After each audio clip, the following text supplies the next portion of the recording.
Assalamualaikum warahmatullahi wabarakatuh. Ketemu lagi bersama saya Yuni di Gunifarm, keluarga muslim di Swiss. Oke, pada video kali ini aku ingin bercerita atau berbagi informasi tentang berapa sih biaya minimal jika kalian mau tinggal satu keluarga di Swiss ya. Oke, untuk tinggal di sini ada beberapa komponen wajib yang harus kalian keluarkan tiap bulannya. Komponen pertama yang harus dikeluarkan tiap bulannya yaitu sewa apartemen atau sewa flat. Nah, ini adalah biaya yang paling besar yang harus dikeluarkan tiap bulan ya. Jadi, untuk sewa apartemen atau flat di sini itu tidak bisa sembarangan ya. Jadi, akan dilihat berapa orang yang akan tinggal di situ, terus umurnya berapa, nanti akan disesuaikan luas dari apartemen dan juga berapa ruangan yang ada dalam apartemen tersebut. Nah, karena kami tinggal di sini berempat, jadi ada aku, Pak Su, dan juga dua anakku. Nah, anakku ini berumur 10 dan 7 tahun, maka kami masih diperbolehkan untuk menyewa apartemen dengan ukuran 2,5 room, ya, dengan luas sekitar 45 meter persegi. Nah, itu harganya adalah sekitar 1.300-an sampai dengan 1.700-an. Jadi untuk 2,5 room di sini itu harganya 1.300-an sampai 1.700-an. Jadi tergantung dari luas dari apartemennya. Jadi walaupun sama-sama 2,5 room, ada yang luasnya lebih luas, ada yang lebih kecil begitu ya. Kemudian juga dilihat nanti dari segi bangunannya, ada yang bangunannya agak tua, ada yang bangunannya lebih modern. Itu akan membedakan harganya juga, sama lokasinya berada di mana begitu. Nah, itu akan membedakan harga. Jadi kisarannya 1.300-an sudah paling murah banget, sampai ya kalau harga tertingginya bisa macam-macam ya. Tapi rata-rata 1.700-an sampai 1.700-an Swiss franc ya. Jadi kalau dirupiahkan itu sekitar 20 jutaan per bulannya. Jadi minimum untuk sewa apartemen dengan ukuran 2,5 room di sini itu adalah sekitar 20 jutaan per bulan. Komponen yang kedua ya yang harus kita keluarkan untuk hidup di sini adalah asuransi kesehatan. Di sini asuransi kesehatan itu wajib, tidak boleh tidak pakai asuransi ya. Dan harganya juga mahal banget. Jadi kalau kita lihat harga asuransi per orangnya itu, kayak aku nih sekarang rata-rata kalau untuk pekerja itu asuransi basicnya itu adalah sekitar 330-an sampai dengan 400-an, tergantung nanti fasilitas apa yang kalian ambil gitu ya. Tapi rata-rata basic itu sekitar 330 per bulan ya. Nah, jadi untuk yang dewasa sama anak-anak itu akan berbeda. Kalau anak-anak itu rata-rata sekitar 60 sampai dengan 80-an, tergantung nanti apakah dia mau ngambil dokter giginya atau cuma dokter umum saja, itu akan berbeda biaya asuransinya. Jadi rata-rata kalau anakku itu Sipa sama Hafsah itu beda, karena Hafsah kami ngambil untuk gigi juga, kalau Siva enggak. Nah, biaya yang dikeluarkan itu sekitar 80 Swiss franc per orang kalau untuk anak ya. Nah, itu tergantung juga umurnya berapa, itu akan berbeda biayanya. Jadi untuk biaya asuransi yang harus kami keluarkan per bulan sekitar 515 Swiss franc. Karena kalau yang untuk Pak Su kebetulan sudah ditanggung oleh pihak yang memberikan beasiswa begitu ya. Tapi untuk kami yang keluarga tidak. Nah, jika kalian datang ke sini sebagai pekerja atau sekolah juga tapi sebagai asisten profesor misalnya di kampusnya dan statusnya adalah dipekerjakan gitu ya, bukan sebagai student di sininya gitu, digaji oleh kampusnya, maka kalian membayar sama dengan orang umum lainnya. Jadi kalau kita berempat di sini statusnya orang umum gitu ya, maka kalian bisa mengeluarkan hingga 900 Swiss franc hanya untuk bayar asuransi ya. Itu kalau dirupiahkan sudah hampir sekitar 13 jutaan yang harus dikeluarkan hanya untuk membayar asuransi kesehatan ya. Aduh, ampun. Oke, itu ya. Itu komponen yang kedua, asuransi kesehatan. Komponen yang ketiga yaitu transportasi. Nah, untuk transportasi ada beberapa hal yang bisa membuatnya menjadi hemat. Yaitu di sini itu ada paket-paketnya gitu. Jadi kalau kalian tinggal misalnya kayak kami di Lausanne, kami mau ngambil paket misalnya untuk sebulan di Lausan saja, keliling-keliling naik kereta kah, naik bus kah, itu ada bayarnya sekitar 70 Swiss franc per bulannya. Atau kalian mau beli yang sistemnya paketan halver, jadi untuk 1 Swiss kalian boleh keliling kemana saja di Swiss kecuali yang di tempat wisata ya. Nah itu kalian bayar per tahunnya sekitar 180-an, 160-an per tahunnya. Tapi nanti pada saat kalian naik kereta kalian tetap harus bayar, tapi lebih murah. Jadi kalau misalnya harganya itu misalnya 4 Swiss franc, kalian cuma bayar sekitar 2,8 atau 2,9 begitu ya. Jadi ada pengurangan harga. Sebenarnya bukan pengurangan harga sih, karena kita sudah bayar per tahunnya sebenarnya ya gitu. Tapi beberapa kali pun kalian naik itu boleh, bebas. Nah untuk anak-anak juga ada paket-paketnya gitu. Jadi kalau anak-anak itu, kalau kami itu beli untuk anak-anak yang per tahun yang bisa keliling 1 Swiss gitu ya, itu bayarnya sekitar 40 Swiss franken gitu ya. Jadi per tahunnya. Jadi kalau mereka pergi bersama kami maka mereka gratis. Tapi kalau mereka pergi sendiri itu mereka harus bayar. Aneh juga ya, lucu juga ya. Jadi kalau mereka pergi bersama orang tuanya itu gratis, tidak perlu bayar lagi, cukup yang 40 Swiss franc tadi per tahun tadi. Tapi kalau dia pergi sendiri, misalnya dia pergi sekolah nih gitu ya, dia tidak diantar, pergi sendiri, nah itu dia harus tetap bayar gitu. Nah jadi kalau misalnya mau gratis ya harus bepergian dengan orang tua gitu ya.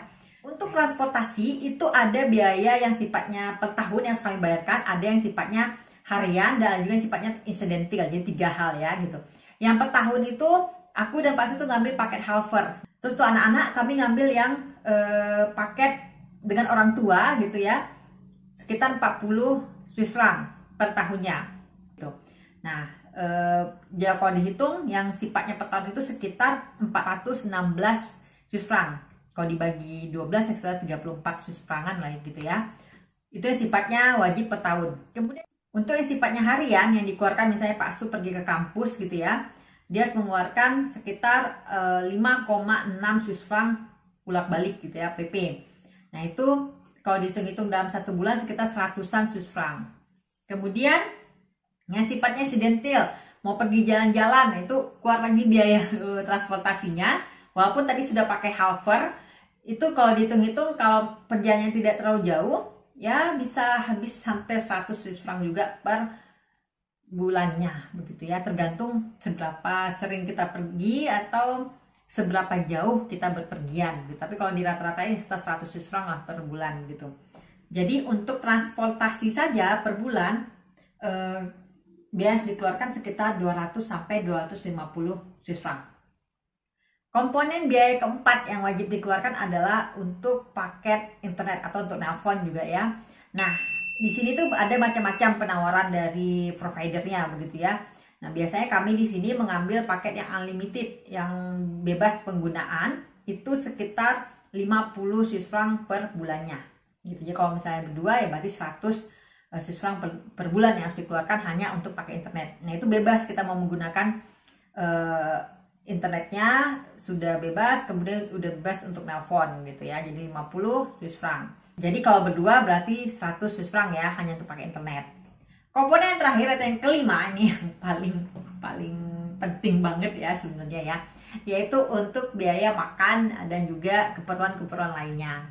Nah, untuk biaya makan ini sebenarnya tergantung gaya hidupnya seperti apa. Nah, kami di sini selama 6 bulan ini masih dengan gaya Indonesia makannya ya, masih makan ayam gulai, masih makan rendang dan sebagainya itu ya, yang intinya menggunakan bumbu-bumbu yang banyak begitu.